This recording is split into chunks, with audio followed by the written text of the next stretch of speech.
And good morning, everyone. It's good to be back. I think I've been away, maybe, I think I was away in Colorado for 3 weeks, but maybe it's been 4 weeks since I've been here. So there are a couple of things I want to talk about this morning. But first, let me just a reminder that our meditation, our formal meditation practice does not appear out of nowhere. It appears in the context of our life. It appears in the context of our mind. And as you know, our mind is active 24/7. Our time we spend in formal meditation is quite small compared to the ongoing activity of our mind. So it is important that we not expect that somehow our meditation is going to be the answer to our agitated mind, let's say.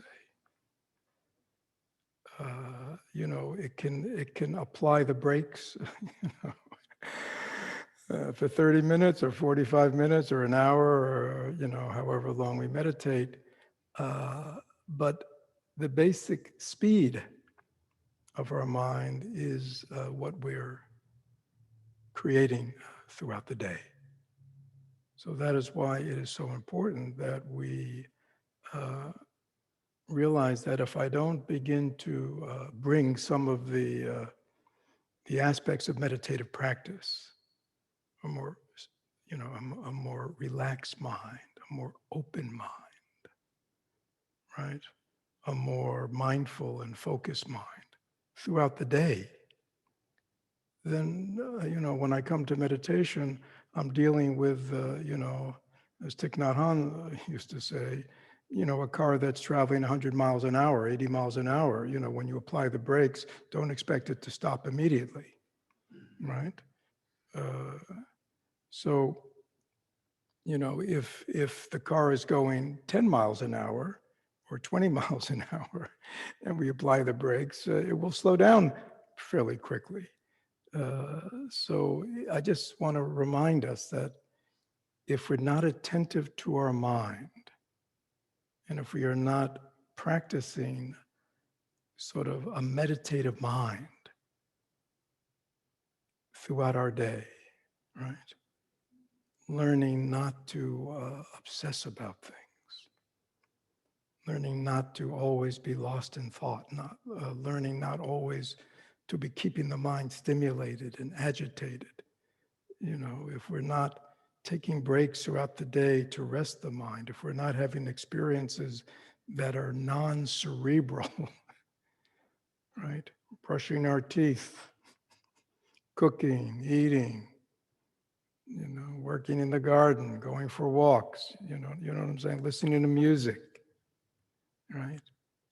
So things where we're just seeing, hearing, smelling, tasting, experiencing can be very meditative, right? We can approach all these things that we do in a meditative way. And of course, we can even approach our work that way if we're concentrated. So this is just a reminder. I mean, I know you all know this, and this is what we practice, but we often forget, and then sometimes we get frustrated. When we sit down to meditate, just can't get this mind to be the way I want it to be. So again, everything is causes and effect. So I mean, the mind we sit down with is the mind that we are creating. We've created it, years and years, but it's really very much affected by recently. So please let us all remember that our practice of engaged Buddhism is we want to engage the Dharma in all aspects of our life, and especially we want to give our mind downtime, right? Just taking a few minutes throughout the day just to stop thinking, Stop planning. Stop doing. Just relax. Enjoy. Look out the window. Look at the sky. Look at the trees. Look at the people you're with. Just look at them. Right? So be present. So I came back from Colorado. The trip was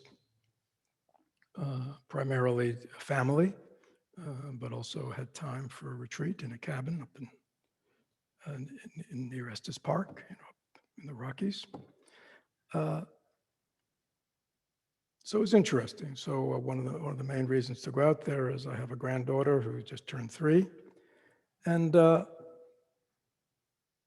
so over this past COVID year, is that what we call it?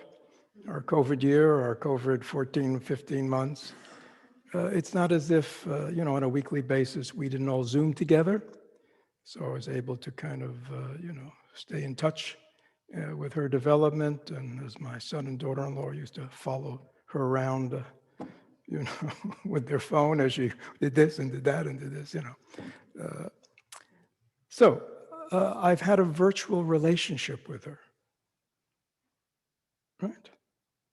Which was good. But it's nothing like being with her.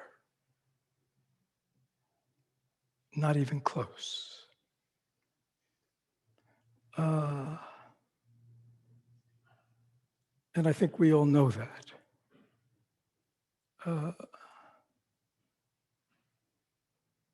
It's all about relationship, isn't it? And what I want to talk about this morning is, we're in our community, we are going through a transition time, right? We spent 14 months virtual, really primarily in virtual relationship, right? Which has been, better than no relationship. And it sort of kept us connected and kept the Dharma flowing.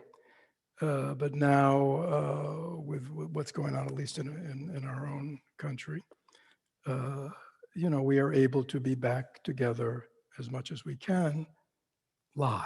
There are 30 people in the hall today. I don't know how many are on Zoom. And it's wonderful, isn't it? I'm talking now to the people in the hall. It's wonderful to be with each other, to see each other.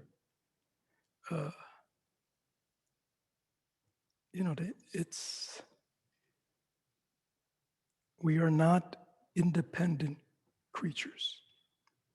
We are interdependent. And we express our interdependence by our willingness to relate and interrelate to one another. And we are also, Mahayanists, Bodhisattvayanists.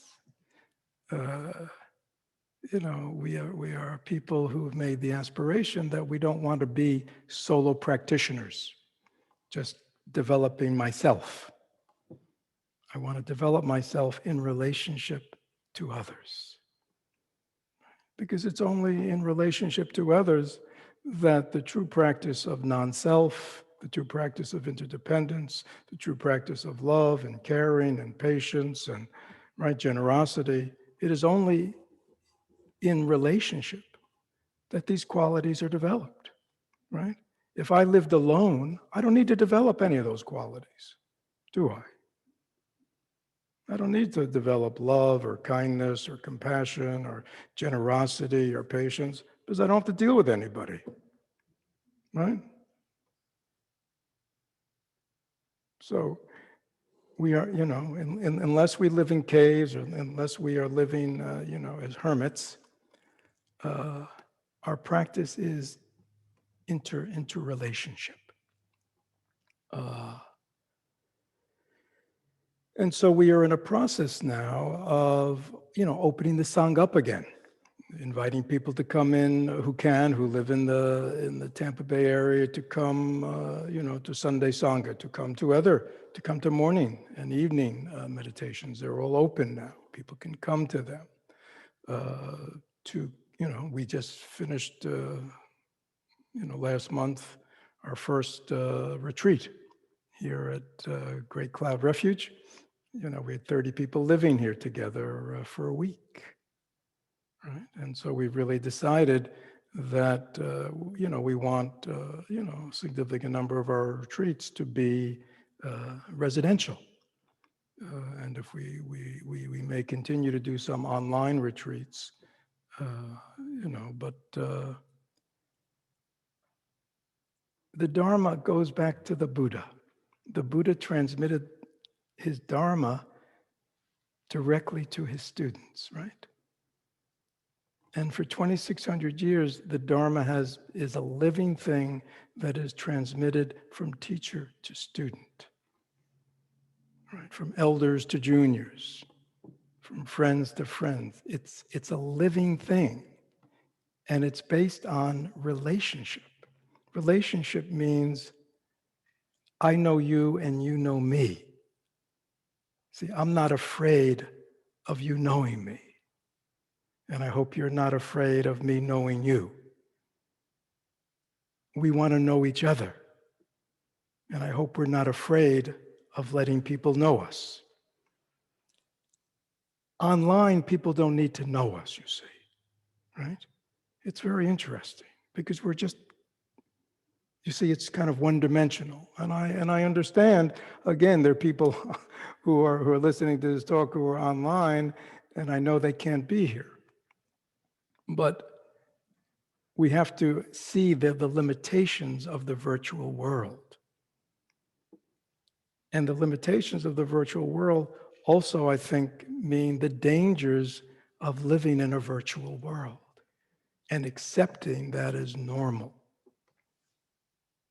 Right? I mean, I think it's a very interesting time we're in where, because of the pandemic, so many people, their work is virtual now, right?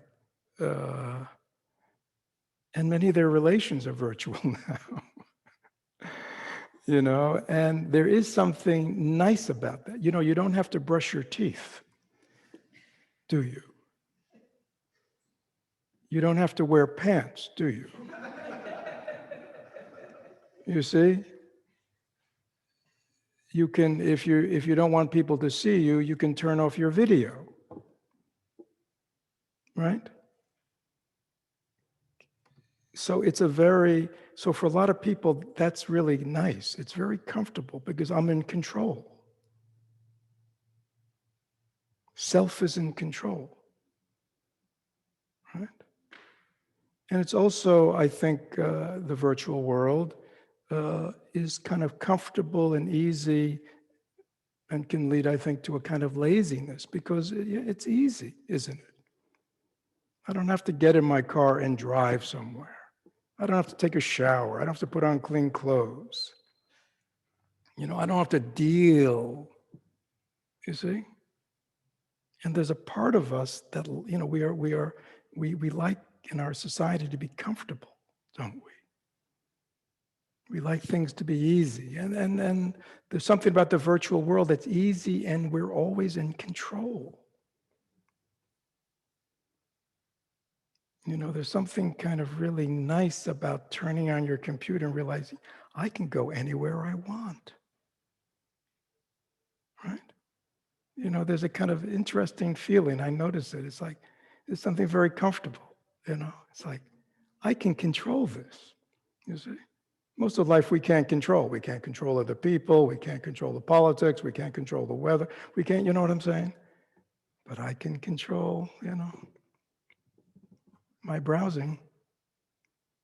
I can control when I start and stop. Right? When I get on, when I get off. So I understand the attraction. But I think there's a real pitfall here for us as individuals in society. if we succumb to living in a virtual world. Because the more we live in a virtual world, the more we don't know what reality really is, and the more easily people will have, that their virtual experiences, their virtual news, their virtual information, right, their virtual relationships, right? People have lots of virtual relationships, right, through social media, through other kinds of chat rooms. People, I mean, when I listen to people going, they have these relationships with people they really don't know, right? They talk, they communicate, but they don't know them. It's interesting. We are interesting times. So we're the Florida Community of Mindfulness. We put community in our name. We're not just the Florida Dharma Center. We're not the Temple of Pure Wisdom. We're the Florida Community of Mindfulness.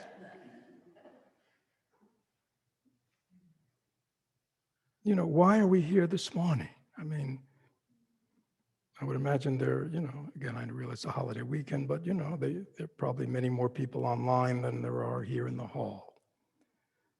But we don't have to be here, do we, listening to Fred? I mean, we could go online and listen to all the rock stars of Buddhism. We could listen to all the celebrities of Buddhism, right? We could attend retreats with the celebrities and rock stars of Buddhism, can't we? Right? And many of you probably have. So why show up here? Why have relationship? Why have a relationship? Why does a student want to have a relationship with a teacher? Why does a teacher want to have a relationship with a student? Right? You can be one of hundreds, one of thousands, right? Attending a retreat, listening to a talk of a Dharma teacher. You don't know them, they don't know you, but you hear the Dharma. That's good. But it's not relationship. When you read the Buddhist teaching, the Buddha knew Shariputra.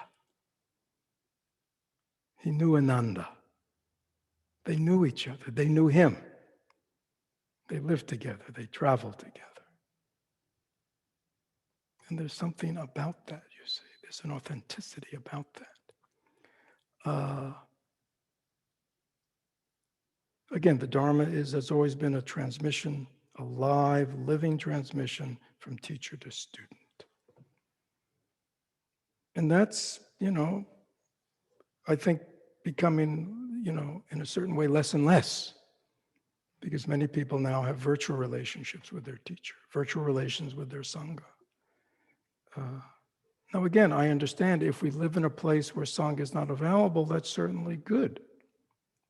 But I encourage even our own members who are my students and live, outside an area where they can't come to Sangha here.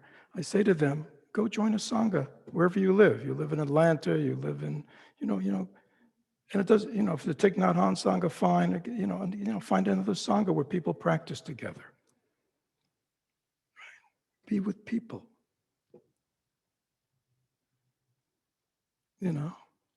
Show up at a Sangha and say, I'm a practitioner with the Florida Community of Mindfulness. How can I be of help?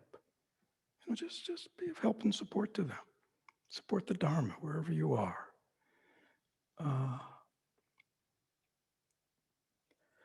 So I really want to encourage our members who can, who are local, to come back in, have living relations with each other. Relationships are messy. It's funny, I was talking to a Dharma teacher I know out in Colorado, and he's Tibetan, and I was saying, we talk a lot, and I was asking him, what's it like to teach Americans as opposed to Tibetans? He said, it's interesting. He said, it seems that the major suffering of Americans is in relationships. Not just intimate relationships, parent-child relationships, child-parent relationships, work relationships, you know what I mean? Societal relationships, I mean, we can't get along anywhere anymore. So he said, yeah, it seems, relationships is the place. And he said, and the other thing he says is, people don't feel loved, he said. People feel alone. I mean, that was his observation. People don't feel loved. And what he said is, even though, I teach a lot of Dharma, I mean, he teaches a lot of Dharma. He said, really, the most important thing I try to give people who come to me is love. Let them know they're loved, they're cared about. Right? And so that's community. Right? So it's very important that we understand that we're not just, we're not just here to practice the Dharma. We're not just here to learn the Dharma. We're here to learn how to express the fruits of Dharma in our relationships. Right? With each other, for beginners, but each of us, though this is our community is a formal Sangha, in the sense that we are, of one of the three jewels of the Buddhist community, Buddha, Dharma, Sangha. But each of us, we have our own individual Sanghas, right? We have our families, right?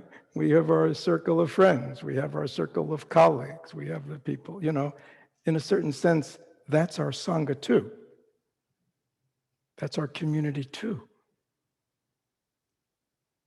And the things we learn when we come to Sangha, I'm talking formal Sangha, learning the teachings, expressing the teachings, learning how to live with each other in harmony, right? Learning how to resolve things, learning how to care, learning how to be open and spacious and accepting to everyone. Right? As Thich Nhat Hanh says, peace begins with me. We want a society where people love each other, where people are open to everybody of all views and all suasions and everything.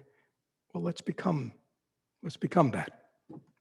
It's easy to go to make demands on society. I want society to be more like this. I want people to be more like that. Right? Why aren't people more like that? But am I that way? And is our community that way? So this is our incubator. Sangha is our incubator. But each of us, in Buddhism, they say all bodhisattvas, it's sort of like an agricultural reference, like a farmer has a field, right? The farmer has a field in which they cultivate and grow plants. And they say all bodhisattvas have their field. This is the field we work in, right? So all of us have our field, right? This is our life. These are our relationships. This is where we're interacting with others, affecting others. That's our field. And the role of bodhisattvas is to purify their field. That's what bodhisattvas do. That's what a Buddha does. He comes into the world, and the beings of the world are the field in which Buddhas labor to purify it of all delusion, to purify it of all suffering. You know what I mean? And to create only goodness. It's like a farmer only wants to grow good things, nurturing things, flowers and vegetables, wants to get all the weeds out. So that's what bodhisattvas do. And so traditionally in the sutras, bodhisattvas gets assignments. Your assignment is to go to that field and purify that field. So in a certain sense, each of us have been assigned a field. Our first field is what? Our own body, mind. This is the first field that we've been given that we need to purify. But then we look around and we see, again, within all these relationships we have, then how can I begin to purify these? And to really, bodhisattvas really very consciously are aware, that's what life's about. That's really my job. Whatever I may be doing to support myself, support my family, but my job is how do I purify my relations with others? And so we will need to be very conscious. So again, I want to invite everybody locally to come back in and to be part of things. Now that Great Cloud Refuge is done, my hope is when we're not doing retreats, and we won't be doing retreats all the time, that Great Cloud Refuge will be a place where members can come and stay for a week, stay for 2 weeks, stay for a month. These may be even local members who want to just come and be at the center and participate in everything. But people from out of town, you can come, you can stay a week, 2 weeks, 3 weeks, a month, right? Be part of things, be here. Take care of our wonderful facility. Sangha, community. So again, I appreciate the virtual world. It's better than nothing. It's very helpful in certain ways. Same way I appreciate email, but I don't really like email. Whenever anybody's ever tried this, people send me these long emails about this issue or problem. I send them one-word replies. Call me. Emails are great for sharing information, but things of substance, you want to hear someone's voice, you want to talk to them, you want to feel the emotion. Do you know what I'm saying? Or let's get together. So we have to be very careful because it's lazy. And we don't even know we're being lazy. I was talking to somebody the other day who comes from Europe. I mean, it was America too, and they were bemoaning that nobody writes letters anymore. And probably the younger people may not even remember, might have never received a letter or written a letter. But it used to be that people wrote letters, for pages, right? To family, to friends, talking about what's going on in their life, and that, and it took time. You see, it took time to write a letter. And you might have to rewrite it, or you know what I mean. But email is so what? It's so quick. It's so easy. It's in a certain way. It can be very thoughtless. But when you're writing a letter and you're crafting something, you're really reflecting. I'm not saying we can't do that in emails. I know you can. But anyhow, forgive me for going on and on. So the other thing I want to talk about and then open it up is does the meaning of July 4th ring a bell to anyone? So today is July 4th. And this year, with my daughter and her 2 children, they were being homeschooled this year by my daughter, and I was given the assignment of teaching my grandson Leo history. I was his history teacher every week. And so it was very interesting. I mean, he's only in 3rd grade, but it was American history. So it was kind of like spent the year really revisiting, and it's really like, from the earliest days, and Native Americans and all that through the American history is very different than when I studied it. You actually learn that there was cultures and societies here, before the Europeans came. But it was a very interesting process. But I read the Declaration of Independence, and American Revolution. Yeah, we hold these truths to be self-evident that all, probably said men back there, is that right? Forgive, but we say it differently. All people are created equal, endowed by their creator, and what? Life, liberty, and the pursuit of happiness. How Buddhist, right? That's what I thought. How Buddhist. I mean, not that they were Buddhists, you know what I mean, but the understanding. And I remember reading that the original version had life, liberty, and the pursuit of property. Did you know that? And I think it was Thomas Jefferson or something who changed that to life, liberty, and pursuit of happiness. Very interesting, right? It's almost like that. Do we go, materialistic? Is that what life's about? Accumulating property, things? Or is life really about happiness? Yeah, so all beings are created equal, and again, that was a political statement, right? Because obviously, at least for the colonists, they didn't see themselves as equal, right? And then we can get into the politics, whole thing. We know that they really didn't see everybody as equal, like who? Like people who didn't have property, like women, like slaves. I mean, there was quite a significant number they weren't. But the sentiment is very interesting. Everyone is equal. In Buddhism, we say what? All beings are Buddha. I mean, it's a given.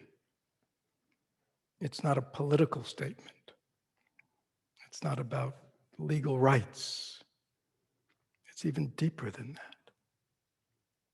All beings are equal. Right?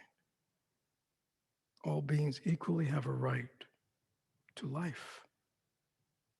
Everyone. Liberty, the freedom to express themselves, and the pursuit of happiness.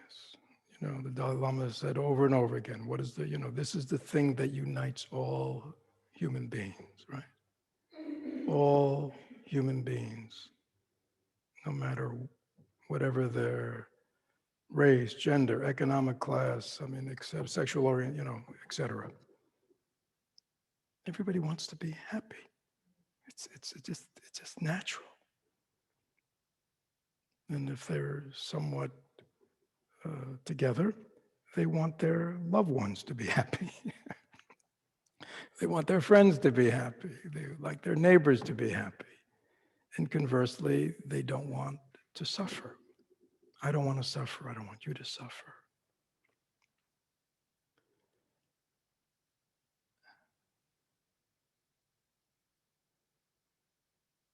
Life, liberty, and the pursuit of happiness. So, Buddhism says, Buddhism is founded, its whole ethical basis is on the principle of ahimsa, no harm. We say over and over, no being wants to willingly, unless in extreme situations, give up their life. Right? Nobody wants somebody else to take their life. I don't want anybody to take my life just on the whim of it. It is so basic. So an ethical foundation of do no harm, take no life. Or if you have to, take it as little as possible. Right? Is the foundation of how we enter the world. Do no harm. Protect all life. Right? Because every being, including animals, have a right to their life. Why? Because I believe I have a right to my life. Right? Don't we all? Doesn't everybody think they have a right to their life and nobody should be able to go around and take it from us? Yeah, it's natural, it's easy. So we think, oh, well, if I think that, maybe everybody else thinks that too. So why don't we make that a common shared protection that we give each other, protect each other's life. So, life, pursuit of happiness. So liberty is the interesting one. Liberty is another word, what? Freedom?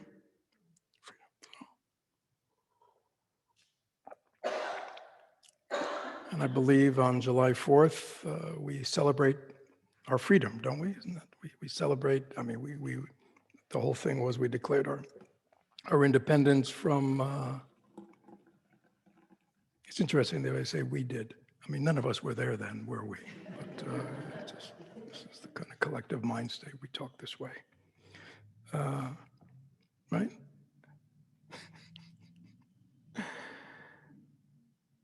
We wanted to be free, right? Of somebody else controlling us.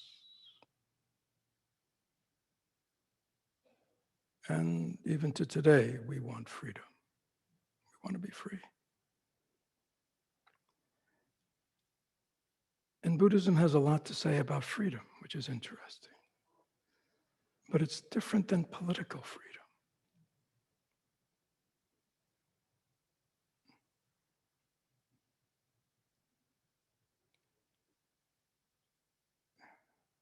And it's different from choice. Many people think freedom means freedom of choice, right? Isn't that a big freedom? As if the more choices we have, the freer I am, right? But Buddhism teaches that freedom is the freedom, really, it almost sounds strange to say, I hear it in my mind. In Buddhism, freedom is really the freedom to not have choices. That true freedom is completely letting go. When you've let go of needing to make choices and living your life according to choices, I like this, I like that, I don't like this, I don't like that, I prefer this, I don't prefer that, I want this, I don't want that, you know. So what society offers us is endless choices. And we think that's freedom. I can choose to hate you. I can choose to hate people. Some people think that's freedom. Can't take away my freedom, right? Freedom is to have any kind of weapon I want in my home. That's freedom, you see, choice, or not to. But Buddhism wouldn't call that freedom, you see. In Buddhism, we say freedom is to be free of our conditioning. Because we really think that when we're making choices, that we're freely making them. But we're not, are we? We are always making choices in the realm of our own conditioning. Even when we go to Publix down the street and we think I'm free to buy anything, but I'm really only free to buy all the things they've put there. I mean, it's a controlled environment. I mean, you see what I'm saying? I mean, they're giving me the realm of choices, and I'm free to pick what they're choosing. But that's not real freedom. You see? You know, I mean, even freedom to vote is always to vote for something that people are offering you. It's not really often voting what you'd really like to do, is it? Right? So that's not so freedom is something in Buddhism that's inside us, right? That I know that I am free right now to be happy if I choose to. I am free right now to be free of suffering if I choose to. Even though this thought has arisen, even though this feeling has arisen, even though this whatever has arisen, this impulse, this desire has arisen, I am free to act on it or not. That's freedom. It's an inner freedom, you see. And so this freedom from conditioning, freedom from having to make a choice, this letting go, is our great freedom.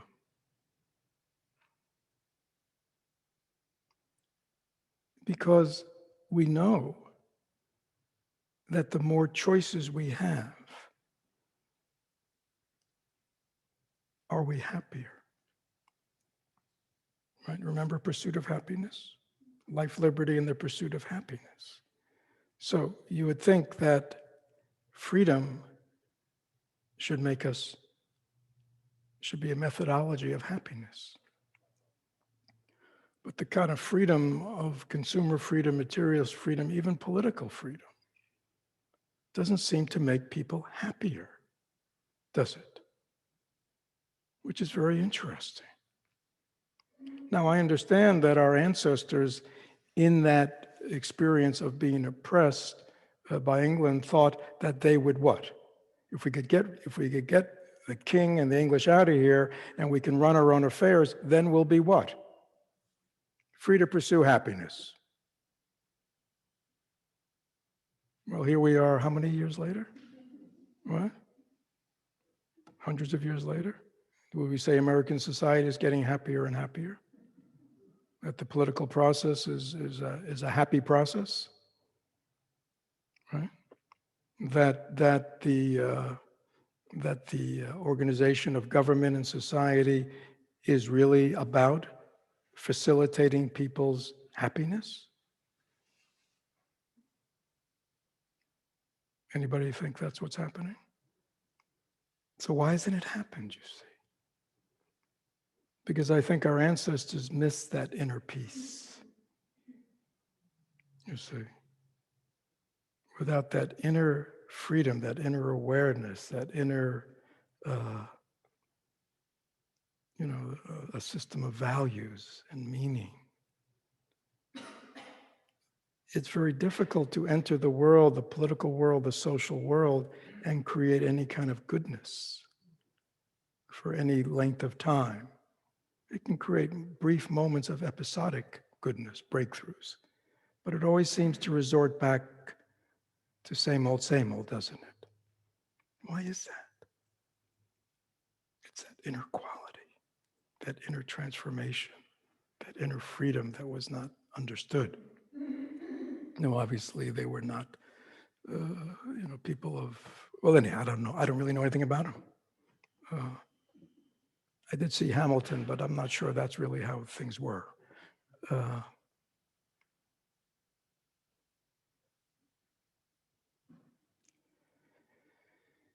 Yeah, so I think it's very important. And the other thing is Declaration of Independence. Is that really true?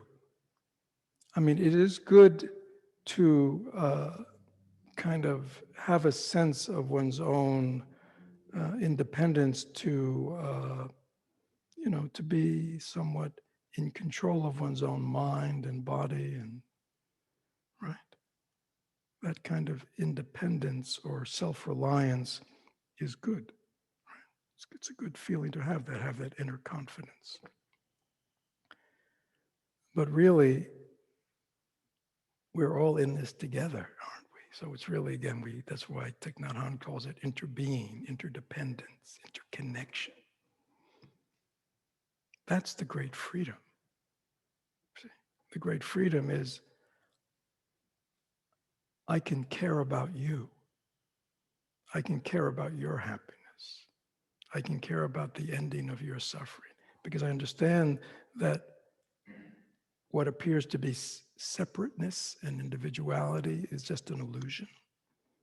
And we're all made up of each other. We're all affected by each other. We're all, we're not independent. We are independent, but we're not independent, because we show up in a world where we are interacting. So I think the future of our world is really where we acknowledge interdependence. Once we acknowledge interdependence, all the problems of the world will go away, right? We'll understand that that the climate and everything, is being affected by our behavior. We'll understand, we won't want to do war anymore because we'll understand, I don't want anybody to kill me. I don't want anybody to blow up my house, do I? I don't want anybody, I don't see my grandchildren, right? So why would I want to do that to anybody else? I don't care what the reason, you see. Is that true for all of us? We don't want that kind of world, do we? We want a world where people care for one another, protect one another, right? Want everybody to be happy, right? Do I want to have enough to eat? Yeah. Right? Do I want all my children and grandchildren to have enough to eat? Yeah. Do I want all of you to have enough to eat? Of course, right? Everybody agree with me? So why does it stop here, you see? All beings are the same. They want to be happy, they want to suffer. Why don't I want everybody to have enough food? Everybody to have shelter? Everybody to have access to medical care, right? I mean, it's so simple, isn't it? Because we are interdependent. We are the same, right? So we have to be very careful that if we are followers of the Buddha Dharma, that we ground ourselves in these very fundamental principles and values, right? Which are not conservative or progressive. They're not right. They're not left. You see, they're not anything like that. They're human values. And they acknowledge the humanity of everyone, not how they're labeled. So, Thich Nhat Hanh says, peace begins with me. Transforming the world begins with me. I would just say it begins with our community. It begins with me, it begins with the community. This is the place where we can learn to live that way, to relate to each other that way, to take care of each other that way. This is our laboratory. And then we just keep moving out and out. And hopefully there are more and more communities in the world and people in the world of all religious, non-religious, whatever persuasions. And this is how, from the ground up, we can make. You read the Declaration of Independence. I mean, most of it, of course, are all the things they're angry about King George and what he's doing. So, I mean, that's really the big list. But just the principles, all beings are created equal. And everyone's entitled to life, liberty, and the pursuit of happiness. How wonderful, right? I mean, the sentiments were so wonderful. And I think we can acknowledge that. But understand, 250 years later, whatever it is, we go, somehow the way society's gone about, creating that for people does not seem to have worked. So I'm interested in your thoughts and feelings. I didn't mean to go on, but I am happy to be back. And I just wanted to share with you, my observations of being away in community, relationship. And it all ties in, doesn't it? So, interested in questions on Ray Lynn's up there, right? In the hall too, if anybody has any questions about what this means or application.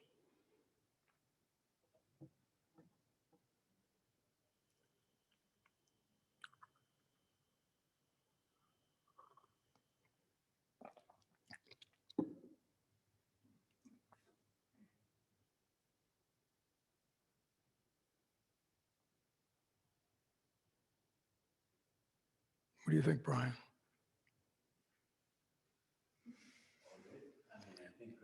Do you want to give, do we have, so you sit here, you listen, what is it? How does it all filter through Brian? Well, Is this working? Is it working, Raylin? The green light's on. Okay. So, yeah, I mean, I was also just visiting family for a few weeks. And actually, both topics you talked about are relevant for my observations of my family and people in life. In that, you know, there's a lot of suffering in my family. And they certainly have material, well, they're well off materially, and have a lot of pursuits in their lives that they enjoy. But at the end of the day, they don't really seem so happy. And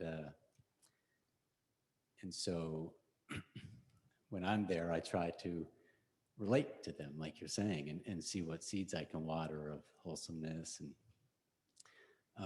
but the other part of it is I hadn't seen my mom for 2 years, and it was quite. And we've been having video calls also, but being there with her, it's like you said, it's totally different. I mean, the virtual is helpful to stay connected, but there's a 3D quality, and there's just like I don't want to call it aura, but there's something tangible when you're with somebody that's so different than just saying words or anything. So, yeah, I mean, to me, what you said is really everything you talked about today is sort of the key to life. And it's how I want to devote my life, is connecting with people, building community, showing people that there's a different way to pursue happiness that's much more meaningful. And yeah, everything you talked about ties together in that way. And I think a lot of it is building community, because the other thing I see about my family is they don't know how to relate to each other. And that's actually where a lot of the suffering comes from, like your Tibetan friend said. So yeah, hopefully I can learn to relate to people more and more in a healthy way, and show my family and others how to do it also. So Thank you. Anybody else want to share? Okay, we're all in this together. Charner, and then Raylin, if anybody's online. Just raise your hand, Raylin, so I can see that you're somebody's. Yes, Charner. Well, I wanted to comment on two things.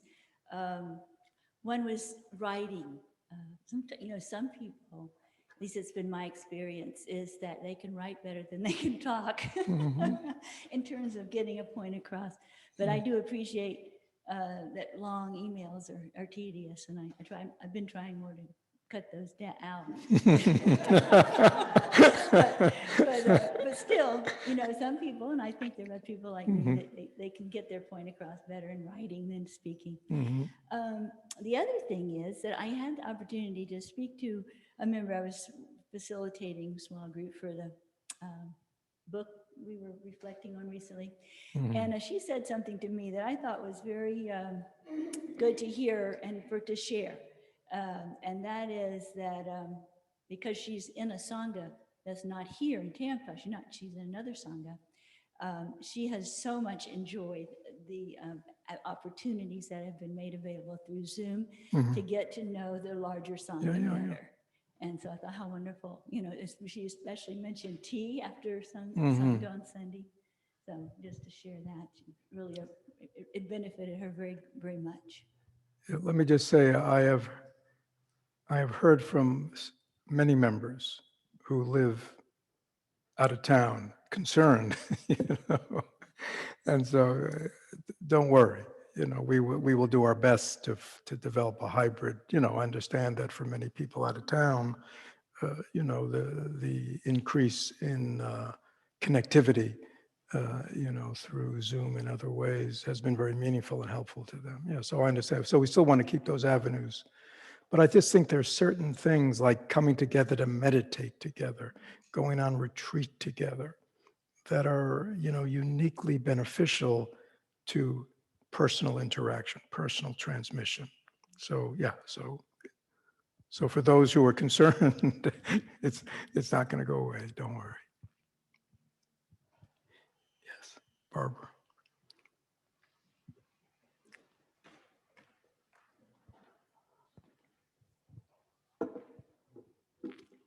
Yes, it is special to be here in person.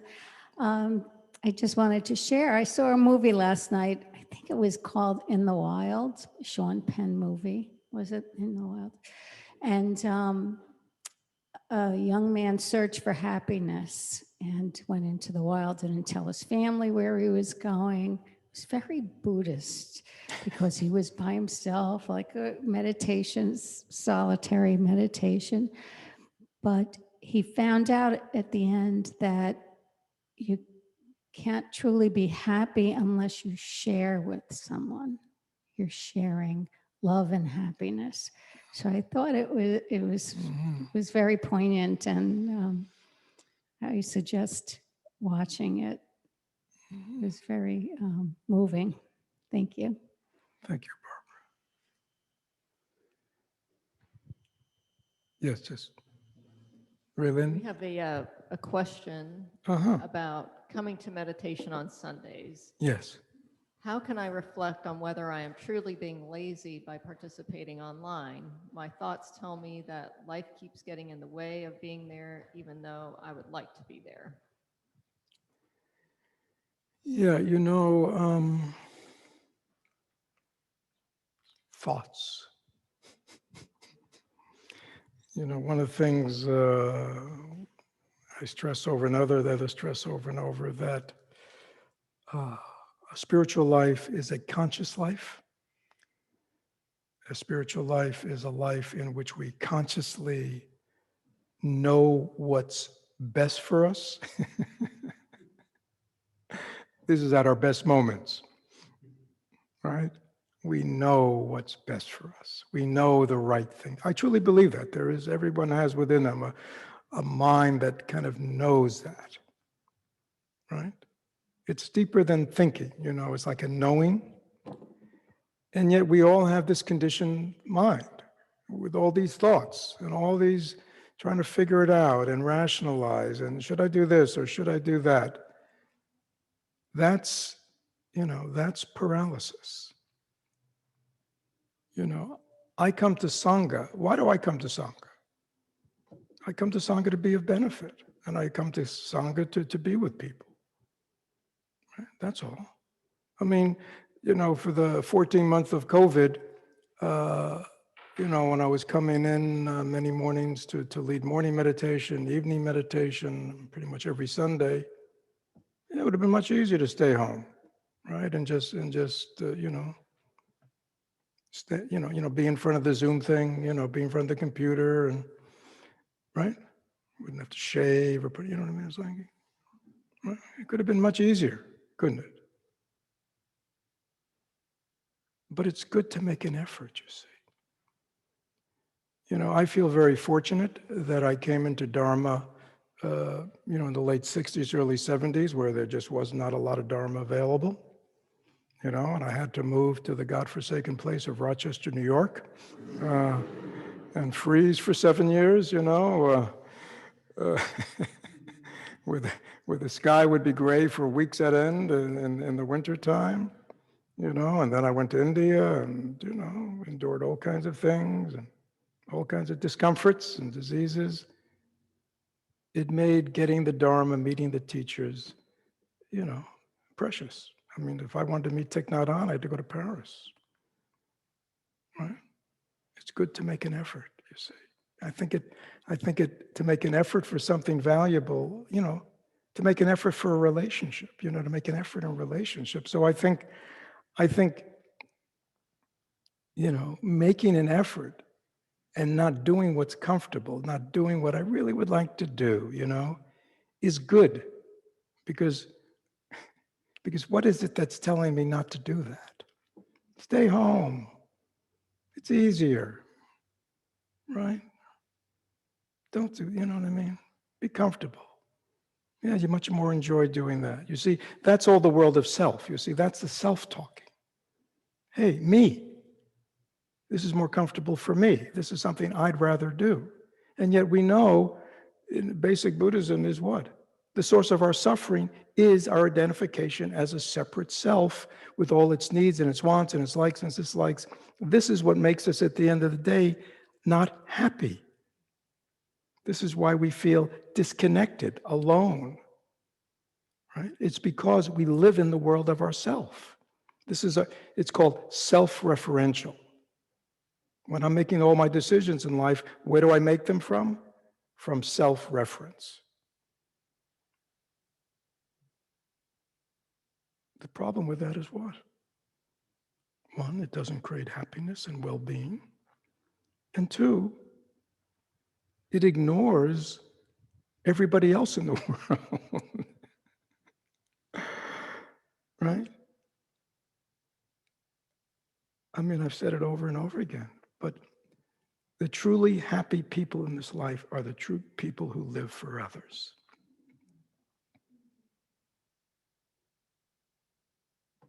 Who care about others, who put others' needs ahead of themselves. And not in an ego way. I mean, if you're doing it because you're codependent or you want people to like you or you know what I mean? I'm not talking about that.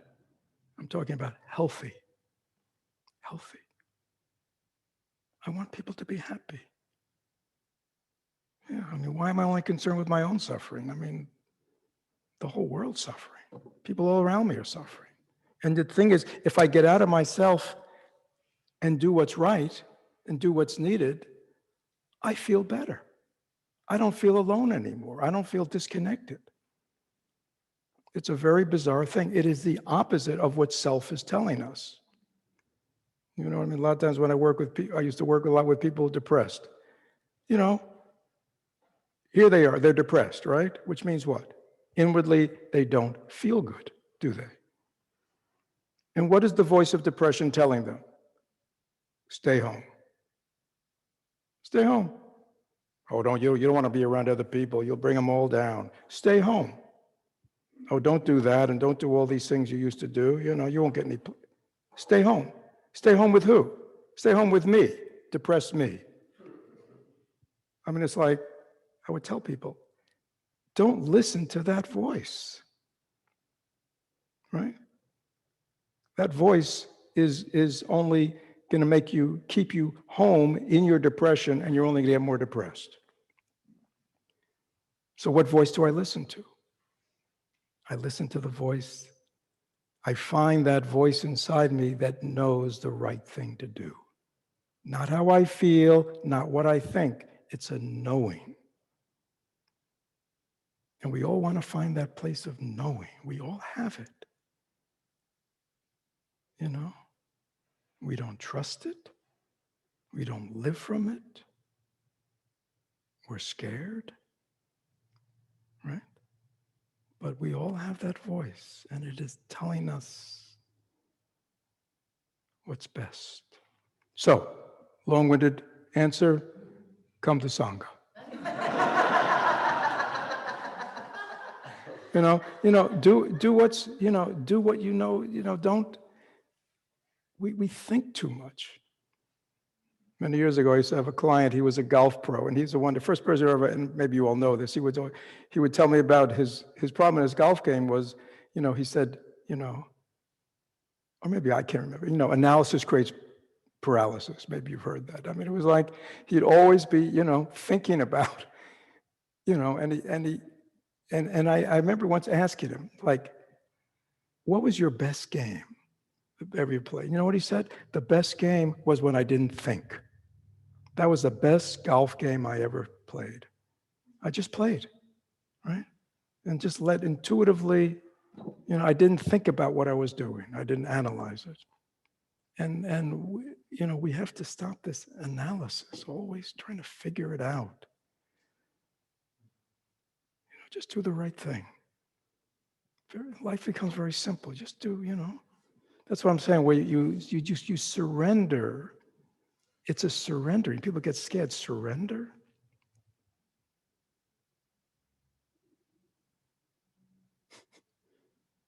Right? What we were talking about, remember, Brian is our head of the kitchen, talking about breakfast. Brian made the rash suggestion that we have oatmeal every morning. Many people went, what? No choice? Yeah, but you see, there's freedom. and just coming down and eating what's there and appreciating it. That's so easy. And it feels good. I remember when I was a young man and in my 18, 19, I went traveling in the Middle East and went to Asia and all these places. I was amazed that people ate the same thing every day. You know, they ate the same thing for breakfast, they ate the same thing for lunch. They ate I mean, there was a little variation. I mean, I didn't, Central America, Latin, it's like, it's like they don't have something different every morning for breakfast, And they seemed absolutely content with that. And I realized that my life of choice had made me subject to discontent. Like I had it all backwards. Oh, anyhow, I thank you all. It's good to be back.